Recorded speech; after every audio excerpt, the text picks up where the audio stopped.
মৰমৰ ছাত্ৰ-ছাত্ৰীসকল, আজি আমি অব্যয় পদ আৰু ইয়াৰ ভাগসমূহৰ বিষয়ে আলোচনা কৰিম।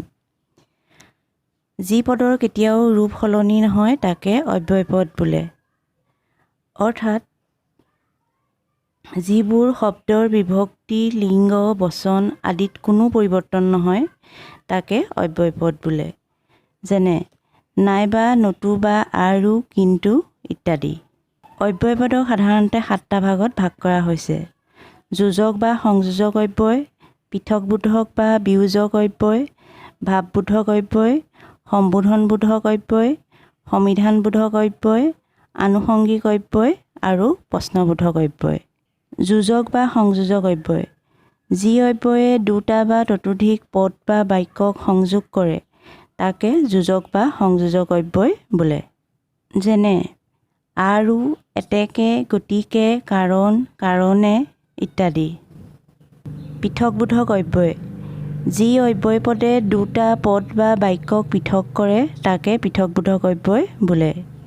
যেনে নাইবা, বা, তথাপি, কিন্তু, অথচ ইত্যাদি। ভাৱবোধক অব্যয় যি অব্যয়ে মানুহৰ সুখ, দুখ, ভয়, আশ্চৰ্য, লাজ আদি মনৰ ভাৱ অনুভূতি প্ৰকাশ কৰে তাকে ভাৱবোধক অব্যয় বোলে। যেনে বাহ বাহ, হায় হায়, উহ, ইছ, ছিহ ইত্যাদি। সম্বোধনবোধক অব্যয় যিবোৰ অব্যয় পদ আনক সম্বোধন কৰোঁতে ব্যৱহাৰ কৰা হয় তাকে সম্বোধনবোধক অব্যয় বোলে। যেনে হেৰা, হেৰি, ঐ, অ' ইত্যাদি।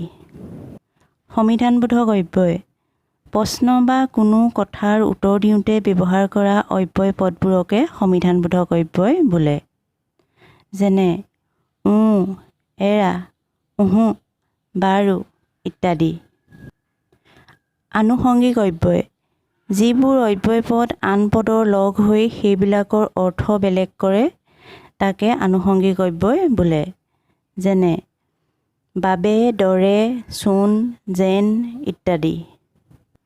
প্ৰশ্নবোধক অব্যয় কোনো কথা সোধোতে বা প্ৰশ্ন কৰোঁতে ব্যৱহাৰ কৰা অব্যয় পদবোৰকে প্ৰশ্নবোধক অব্যয় বোলে। যেনে কি, ক'ত, কিয়, কোনে, কেতিয়া ইত্যাদি। আশা কৰোঁ তোমালোকে আজি অব্যয় পদ আৰু ইয়াৰ ভাগসমূহৰ বিষয়ে অলপ হ'লেও বুজি পালা। গতিকে ভিডিঅ'টো যদি ভাল পালা তেতিয়া লাইক কৰিবা, কমেণ্ট কৰিবা, শ্বেয়াৰ কৰিবা আৰু এনেকুৱা নতুন নতুন ভিডিঅ' পাবৰ বাবে চেনেলটো ছাবস্ক্ৰাইব কৰি দিবা। ধন্যবাদ।